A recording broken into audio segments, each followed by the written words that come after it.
Was Jack the Ripper arrested at Southern Cross? By Lorraine Kelly for GoldfieldStories.com. Published July 2020. Recently I began revising an article Norma King had written about the first piano of Southern Cross and then of Coolgardie. In it, she stated that the notorious murderer, Frederick Deeming, who had many aliases, used to play it. She claimed in this article that his reputation as a good pianist helped detectives unravel his alias, which led to his arrest in Southern Cross. The article then went on to tell of how the piano also played a role in saving another man's life. I was interested in learning more about this notorious murderer, so I began searching for articles written about Deeming at the time. I came across the following article of the 13th of April 1892. Deeming and the Whitechapel Murders. London, Tuesday, April 12. The police are unremittingly pursuing their inquiries into the antecedents of the man Deeming. In the course of their efforts to ascertain whether there is any connection between Deeming and the Whitechapel murders, they have become acquainted with the fact that previous to 1888 he paid a visit to Halifax, Nova Scotia. Whilst there he showed letter couched in friendly terms from Catherine Eddowes, the woman who was murdered in Whitechapel on September 30th of that year. Now I was really curious and was eager to find out more about Frederick Bailey Deeming, and the piano story was put to one side. I quickly discovered that Deeming was hung in Melbourne for murdering his third wife in Australia. He slit her throat and buried her in cement in a house he rented in Windsor, Melbourne. A cheering crowd of 12,000 in May 1892 celebrated his hanging. His arrest and trial was sensational and was reported worldwide. This was because the police in Australia and England unravelled his true identity and they discovered the bodies of his first wife and 4 children buried in cement under a hearthstone in a house he rented in England. They suspected he murdered and buried them just before illegally remarrying under an alias. He then travelled to Australia with his new wife, who suffered a similar fate to his first wife. His story had it all to sell papers, fraud, bigamy, aliases, multiple murders, and to top it off, a potential link to the Whitechapel murders. He was Australia's first convicted mass murderer who slit women's throats in a similar manner to the notorious Jack the Ripper. He was known as the Demon, or Mad Fred, and was one of the first people to be labelled as a serial killer. The New York Times headline of March 17, 1892, proclaimed, "Perhaps Jack the Ripper, discovery made in Liverpool, a man arrested in Australia." I was surprised I was unaware that a Jack the Ripper suspect was arrested in the goldfields of Western Australia in March 1892. Deeming was the middle child of 10, born in the county of Derbyshire, Leicestershire, England on the 30th of July 1853. By the age of 12, he was a plumber's apprentice. He had an obsession with knives, which became a sideline business, as he sold them to sailors. He held a strong affection for his mother and claimed later that his dead mother visited him each night at the end of his bed at 2 a.m. and told him to murder his wife. Frederick's older brother revealed that their mother was a Sunday school teacher who forced her views on the Bible onto the young Frederick. It was claimed that he later had an obsession with sin and punishment. Deeming claimed his mother died in 1875 and that he was devastated, as although she wasn't a perfect mother, she had been kind enough to spend time with him. However, this was a fabrication as she died at age 51 on the 28th of October 1877. His father died aged 67 on the 18th of December 1889 and the cause of death was senility. Deeming told Dr. Springthorpe, who examined him in Melbourne jail, that both of his parents had been committed to lunatic asylums, and his mother was released to have him. He also claimed his father was a brute, who flogged his children and that one of his sisters had his father's child. Frederick's brother Edward recalled that their father tried to commit suicide by cutting his throat on 4 occasions and ended up dying insane in a workhouse. Deeming also told Dr. Springthorpe that he pushed a girl into a canal as she called him Mad Fred. All of the above claims he made while in the Melbourne jail need to be taken with a grain of salt, as his lawyers were trying to prove insanity to avoid the death penalty for Deeming. He also confessed to 2 of the Whitechapel murders at this time, but he also claimed that the wife he had buried in cement in Australia was alive and well. Whilst in custody, he had many epileptic fits, but not all of the police were convinced that they were genuine. Epilepsy at the time was misunderstood, and it was believed to be a sign of insanity, so perhaps he was using this to his advantage. Being a convincing liar, his confessions are unreliable. However, his statements were lapped up by the press and the public, which makes it difficult to discern fact from fiction. This is the whole problem with investigating Deeming, as there are so many conflicting reports of where he was and what he did during periods of his life of interest. He told fantastic stories that the press or those that heard them loved to repeat. Any similar crime was attributed to him, which was easy to do, as it was often difficult to pinpoint his whereabouts due to his use of aliases and the amount of international and local travel he undertook. Anyone that had any association with him or his victims could have their story published, as it sold papers. The West Australian of March 24, 1892, stated that they had published many thousand more issues and still found it impossible to keep up with demand, due to the public interest in the Rainhill murder story. The story unfolded in the press like a true crime story. Everyone had a theory of who he was and what he did or didn't do.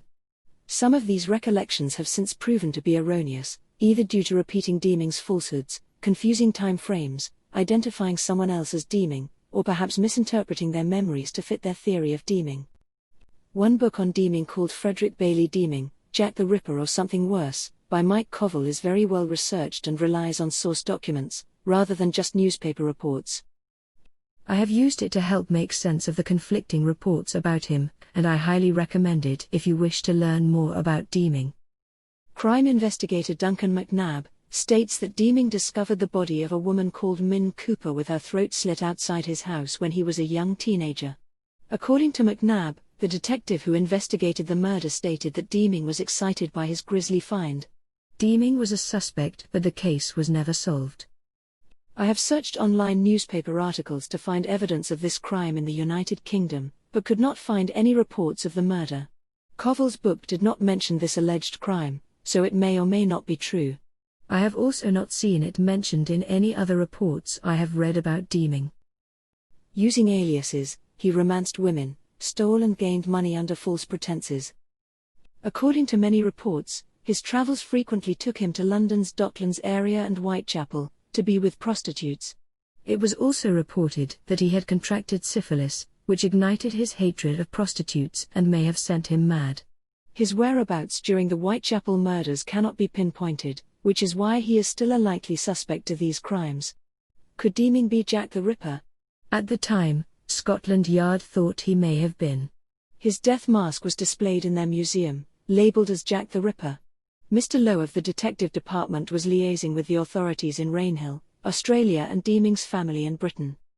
Deeming was in jail in Hull when Frances Coles was murdered, so he could not have murdered her.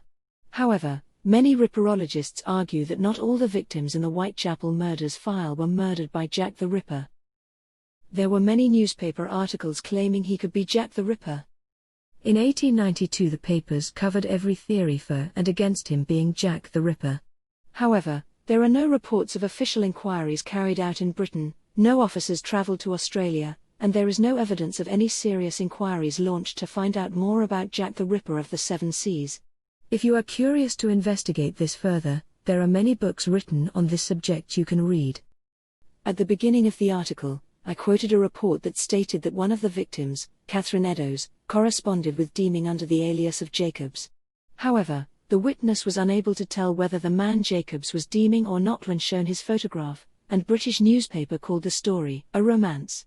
At present, there is no hard evidence that Deeming did know her. In 1881, aged 27, Deeming married his first wife, Marie James, a Welsh woman from Pembroke, who was aged 26.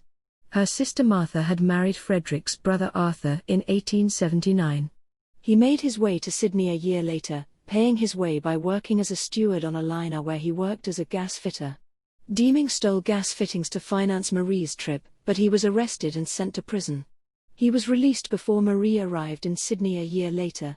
According to crime investigator Duncan McNabb, his thieving partner was a lady called Eva Grant. She died from falling from her bedroom window during an altercation with Deeming. He left Melbourne for Sydney before the police could question him over the death. I again did an online search for newspaper articles concerning this and could not find any. This was also not mentioned in the book on Deeming by Covell, so at present, I am not sure whether this is true or not. Also, it was not mentioned in the surviving police records of the detectives who investigated his past to unravel his many aliases, nor was it mentioned in any of the newspaper reports I have read. In 1882 he was employed by John Danks, an importer of plumbing and gas fittings in Melbourne. By 1883 Deeming had left Melbourne for Queensland and worked for Williams Brothers, who specialised in plumbing and gas fittings. Deeming fraudulently obtained £200 from Mr. John Danks in 1883. Around this time he started a family, eventually having 4 children. Some accounts state that they had some children before coming to Australia, but Covell has located the birth certificates of his daughters who were born in Sydney. Bertha was born in 1884 and Marie was born in 1886. In 1887 the shop he opened with the fraudulent money from Danks failed. He was charged and imprisoned for 14 days in December for failing to cooperate with the court during bankruptcy proceedings. Later court proceedings relating to his bankruptcy were heard in the Supreme Court of New South Wales on 15 June 1888. None of the newspaper reports states that Deeming was not available for the hearings, so Covell believes it is most likely he was present for these hearings. It was alleged he hid his creditors' money and committed arson, but failed to get the insurance money and that the family then fled to Port Adelaide to go to South Africa. On this trip, it was also alleged that he defrauded £60 from 2 brothers. There is also a theory that he was in Los Angeles in April 1888 and that he married and defrauded a wealthy lady named Nanny Catching. She was a well-respected music teacher and musician. There was speculation in the press that this man may have been Deeming. However, it is unlikely, as Catching did not think the photograph of Deeming matched the man she married, and the bankruptcy proceedings place him in Australia until mid-June. There are varying accounts of when Deeming left for South Africa, or did the family travel directly to England? If he was in South Africa, he could not have committed the Whitechapel murders. Many reports of Deeming's visit to South Africa have proven to be false. It was speculated that Deeming went to South Africa with a Mr. Keys in 1888, whom he murdered and mutilated. However, in 1892 the Johannesburg police determined that Deeming was not in Africa in 1888 and that he was not wanted for the murder of Keys and others. A thorough search of the National Archives of South Africa and other archives in South Africa by Covell determined that no Deeming, Deming, Dunning, Denning, Deaning, Lawson or any other aliases used by Deeming through his life was present. However, the myth persists that he was in South Africa in 1888 or 1889. There were even accounts that he was in jail in South Africa during the Whitechapel murders. However, Covell provides evidence from Home Office files that he was not in any jail in 1888, so it is possible he was in Whitechapel at the time. It is not clear when Deeming returned to Hull, England. However, most reports claim that in 1889 he arrived in October a wealthy man and that he had left his family at Birkenhead with his brother. He changed his surname to Lawson and presented himself as a wealthy sheep and cattle rancher from Australia, a millionaire, and the relative of a leading English MP. It was claimed in later newspaper reports that he stayed in the best hotels, appreciated fine clothes and mixed with traders. Here he met Helen Matheson, known as Nellie. Her mother had advertised an apartment to let and he agreed to rent it. He moved into their family home at New Walk, residing with Helen's mother and sister. The women were impressed by him and did not share other people's concerns about his behavior or frequent visits to the Market Weighton. They ignored, or were unaware of the rumors about him. Matheson and Deeming, then known as Lawson, married on the 18th of February 1890. For their honeymoon, they went to the south of England, staying at Bournemouth and Plymouth for 2 or 3 weeks, and then they returned to Hull. Whilst in Hull, Deeming purchased jewellery valued at £285 with a cheque that later bounced. He showed Helen the diamond bracelet and said he would give it to her the next day. He then told her he had to go to town and he never returned. She waited all night at the hotel. He left Hull to go to Southampton, where he had booked a ticket to South Africa to evade the police.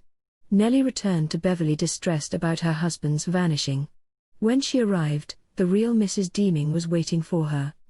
It was reported that Frederick contacted Marie and asked for her to deny that she was his wife if the police should call. She then decided to seek out Nellie in Beverley. The 2 women decided to go to the police to tell them about the bigamist known as Lawson Deeming. The Hull police discovered that Deeming was on board the SS Coleridge, which was bound for the port of Montevideo in Uruguay. They charged him with fraud, and the police arrested him and returned him to Hull. It took several months for them to return to Hull, finally arriving in October 1890. Reports of his arrest and journey were published regularly in the local papers, as it was the first time the Hull police had been involved in an international manhunt. He received 9 months' imprisonment and was released in July 1891. It was reported that Marie tried to use Deeming's criminal past against him to blackmail him into providing for her and the children. This provides a sound theory as to why he wanted to be rid of her. It appears as though the discovery of Deeming's bigamy and his arrest due to the fraud had most likely saved Helen's life. However, Helen's mother reported in 1892 that they did not believe Deeming murdered Marie and the children. She was quoted as saying, "He walked out with my daughters on the road and lived with us in a house situate in a very quiet part. He being the only man in the house, he could have murdered the lot of us if he had liked, and he never gave any signs of violence." The press was sympathetic towards Helen's predicament. The reporting on the case quickly died down and Helen was then able to lead a quiet life, her occupation being schoolmistress. She resided in Paisley, Scotland, and then was mistress at St Hill Public Elementary School in Sussex. Helen lived until 1939, aged 71. She was buried 47 years to the day that Deeming was hanged. Research by Covell shows that Frederick Deeming was in Beverley, England, between 1889 and 1890 looking for a wife. He proposed to a recently widowed Jane Gibson, who was running the Foresters Inn. Newspaper reports stated that a few years prior he represented himself as an Australian squatter and he offered to provide for herself and her children. He showed her £300 in his purse, but she refused his proposal. Deeming returned a few years later and she then agreed to marry him. Her wedding dress was provided and all the arrangements for the wedding were made, but before the date was fixed she discovered some of his statements were untrue and, fortunately for her, she changed her mind. He recovered from her refusal quickly as he ended up marrying Emily Mather shortly after. There is strong circumstantial evidence that Deeming may have killed another young woman named Mary Jane Langley soon after his release from jail in Preston for fraud. On Thursday, July 30, 1891, William Langley and his wife left their farm to attend a farmer's market and pay their rent, leaving their 18-year-old daughter, Mary, at home to complete some chores. She waved goodbye to them from the garden gate, and that was the last they saw of her. When they returned home at 6:30 that evening, they noticed that she had not done any chores. Their son William told them that she went to Hull to get her photograph taken. The parents assumed that she had decided to stay with her boyfriend Albert Hall, as they had recently found a letter from him that stated, "I shall only be too happy to go to Cleethorpes with you." When they had still not heard from her the following day, William Langley went to Hull to speak to her friends in an area they had previously lived at. He discovered that Mr. Hall was working in Hessle, so she was not with him or any of her friends. Inquiries revealed that she had her photograph taken at the photography store at 3 p.m. and she told the photographer that she was going to head to Marfleet via the train. A gatekeeper at Marfleet station claimed to have seen her arrive at the station at 5:10 p.m., although other sources claim they saw her there at 2:19. Annie Severs of Sycamore Farm claimed that she saw a girl in a black dress who had got off the train from Hull at Marfleet just after 2 p.m. She recalled her gold watch and chain. Mary had to cross the fields of the farm to get home and they briefly spoke to one another. Annie claimed she saw a tall, rough-looking man pass before Mary. Some ruled out Annie's account as it was at odds with other witnesses' statements. Another witness was a man named Kitching who was on a rolling machine in a field, saw a woman dressed in black with an umbrella pass by, but he did not see anyone else or anything out of the ordinary. William Langley told his wife he had a dream that a dog had run from a ditch on the lane outside their property and that he went to the ditch where he found his daughter dead in the ditch. He had to pass this ditch on the way to the police at Marfleet station and he indeed discovered his daughter slightly concealed in the drain below the bridge. A local man named Taylor was passing by and went to Lower Farm to get Dr. Suter, who examined her body. His findings were reported in the press as follows.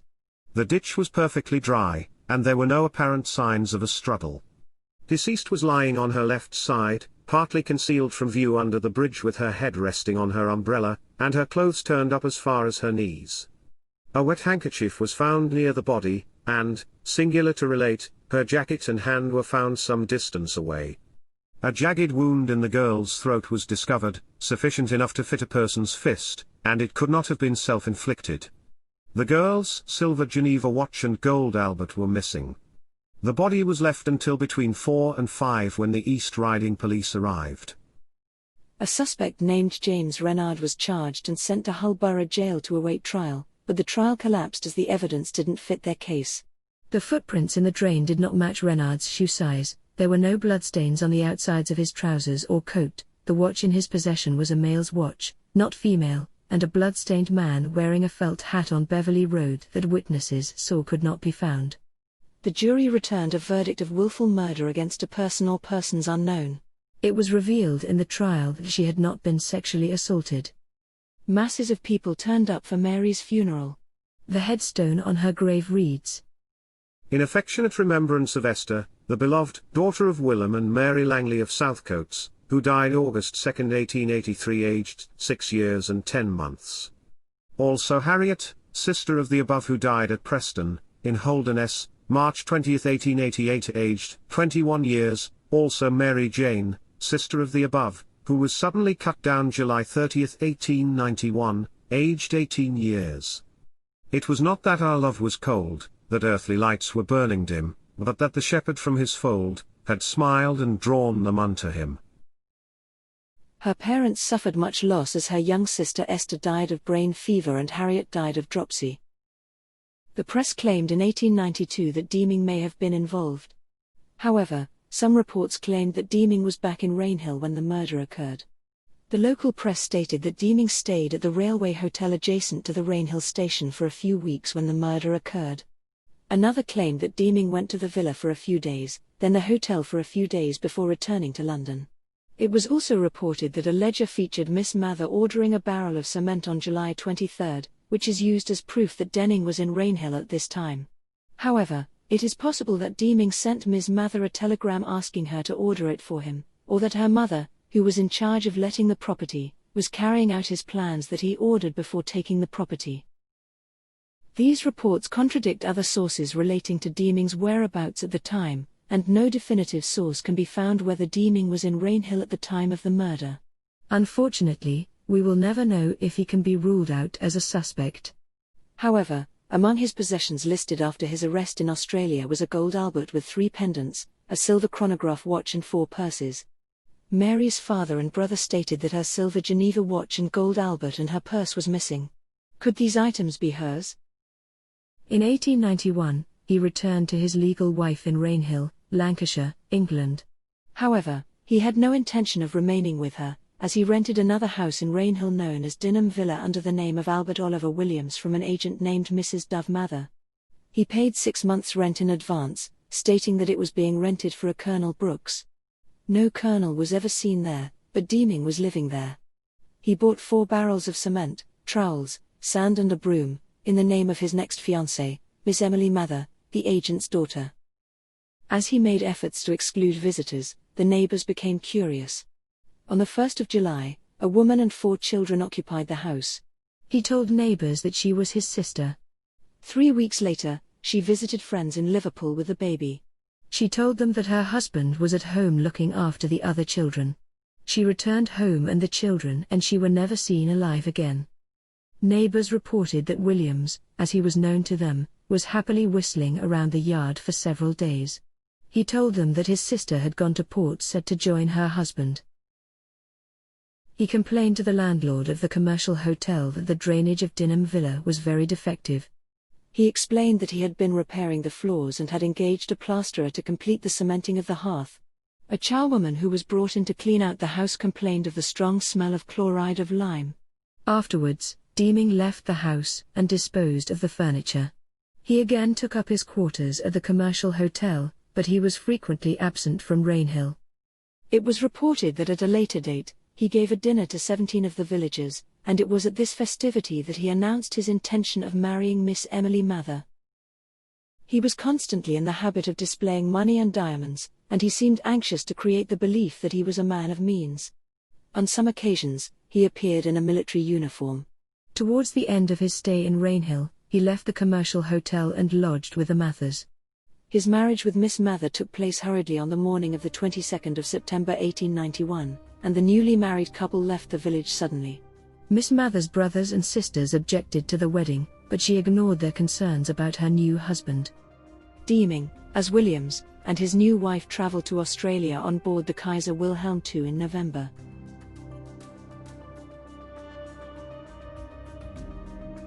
End of Chapter 1.